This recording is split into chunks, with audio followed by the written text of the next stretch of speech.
AP 10th class mathematics 2 marks very important questions for supplementary examinations. అందులో 5th question, find the coordinates of midpoint of a line segment joining the point -2, -2 and 2, -4.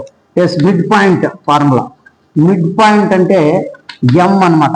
m is equals to x1 plus x2 by 2 y1 plus y2 by 2. So ఇది x1 y1, ఇది x2 y2. x1 అంటే -2 plus x2 2 by 2, y1 -2 plus y1 -4 by 2.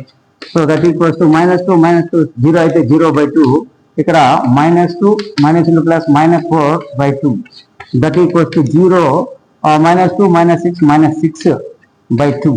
అంటే 0, 2 1s are 2 3s are 6, so 0, -3. This is the midpoint of the given 2 points. Thank you very much for watching my channel.